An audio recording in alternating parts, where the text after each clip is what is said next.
Hello aspirant, स्वागत है आप सभी का संकल्प सीसी चैनल पर। और जैसा कि सी सेट 2022 का सॉल्यूशन देख रहे हैं, क्वेश्चन नंबर 30 देखते हैं। 3 persons A, B and C are standing in a queue, not necessarily in the same order. There are 4 persons between A and B. A और B के बीच में 4 person and 7 persons between B and C. ठीक है। If the 11 persons are ahead of C and 13 person behind A, what could be the minimum number of persons in the queue? है ना, minimum number ये पूछ रहा है। तो A B C Q में इस तरह से है, नॉट नेसेसरली मतलब आगे पीछे भी हो सकते हैं, ऑर्डर में नहीं है। तो देखते हैं क्या कह रहा है कि ए और बी के बीच में 4 पर्सन्स है ना। ए 1 2 3 4 पर्सन्स और बी, ठीक है। और इसी तरह बी और सी के बीच में 7 पर्सन्स हैं। तो बी 1 2 3 4 5 6 7, ठीक है। और अब पूछ रहा है कि there are 11 persons ahead of C and 13 person behind A, है ना। तो मिनिमम पर्सन पूछ रहा है, तो उसी हिसाब से अरेंज करना है और बताना है टोटल कितने हो सकते हैं, ठीक है ना। ये एक तरह से हिंट है। उस वीडियो पॉज करके एक बार खुद से सॉल्व करें और कमेंट में आंसर करें। मेरे प्रीवियस वीडियोस का सॉल्यूशन देखने के लिए मेरे प्लेलिस्ट में जाएं, ऊपर आई बटन पर लिंक आ रहा होगा। तो सॉल्यूशन देखते हैं इसका।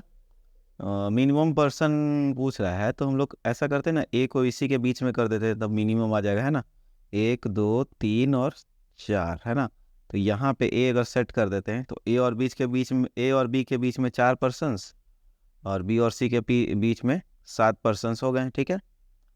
अब क्या है कि इसमें देखिए, अब इसमें कह रहा है कि एक अहेड है एक बिहाइंड है। तो सी अगर अहेड इस डायरेक्शन में मानेंगे तो ए के इस डायरेक्शन में आएगा, और अगर अहेड हम लोग आगे इस डायरेक्शन में मानेंगे तो बिहाइंड इस डायरेक्शन में आ जाएगा, है ना। तो चेक करेंगे कि किस में मिनिमम नंबर आ रहा है, ठीक है, उसी हिसाब से देखेंगे। तो सबसे पहले देखते हैं अहेड के हिसाब से कि देयर आर 11 पर्सेंट अहेड। अगर हम लोग इधर मान लेते हैं, इस डायरेक्शन में अहेड मान लिए, तो सी के अहेड 11 पर्सेंट है। यहाँ पे टोटल 11 पर्सेंट मोर है, ठीक है, मतलब +11 होगा, ठीक है। और 13 पर्सेंट बिहाइंड है। तो अहेड अगर इधर इस डायरेक्शन में मान रहे हैं हम लोग, तो बिहाइंड इस डायरेक्शन में हो जाएगा। तो ए के बिहाइंड कितना 13 है। तो 1 2 3 4 5 तो हो गया यहाँ तक, और उसके अलावा कितना बच जाएगा, +8 हो जाएगा, और होंगे, है ना, +8 रहेगा। अगर ऐसे लेते हैं तो यहाँ पे कितना टोटल हो गया हम लोग के पास, देखिए 8, और ये है कितना, यहाँ पे भी 8 है। तो 1 2 3 4 5 6 7 8 9, 9 है। तो 9 8 17, और 17 और 11 कितना होता है, 28। तो इस हिसाब से हम लोग के पास 28 आ गया। और दूसरा ऑप्शन देख लेते हैं हम लोग, अहेड को इस डायरेक्शन में मान लेते हैं अहेड है, ठीक है ना। मतलब आगे इधर से क्यू स्टार्ट हो रहा है और इधर से बिहाइंड हो गया। इधर से देख लेते हैं, तो सी के आगे 11 पर्सेंट है। तो कितना होगा, 1 2 3 4 5 6 7 8, 8 हो गया। तो यहाँ पे +3 हो जाएगा, तब 11 हो गया। और इसी तरीके से ए के बिहाइंड, तो बिहाइंड इस डायरेक्शन में हो गया इधर। तो अब ए के बिहाइंड में कितना है, 13 है। तो 1 2 3 ले लिए, अब बचा +10। तो अब कितना हो रहा है, इधर से देख लेते हैं।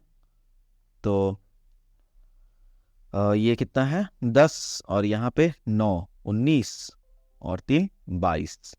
तो यहाँ पे 22 हो गया, है ना।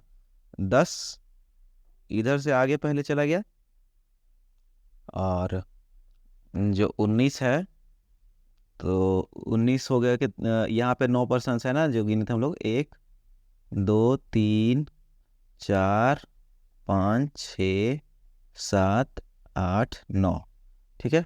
9 और +3 12, और 10 22। तो टोटल 22 इधर से आ रहे हैं। तो मतलब कि यही वाला सबसे मिनिमम पोजीशन हो जाएगा, है ना। तो ऑप्शन ए इसका करेक्ट हो जाएगा। इस तरह से 2 केस बना के देख लिए तो क्लियर हो गया, नहीं तो गलती से 28 भी हो सकता था।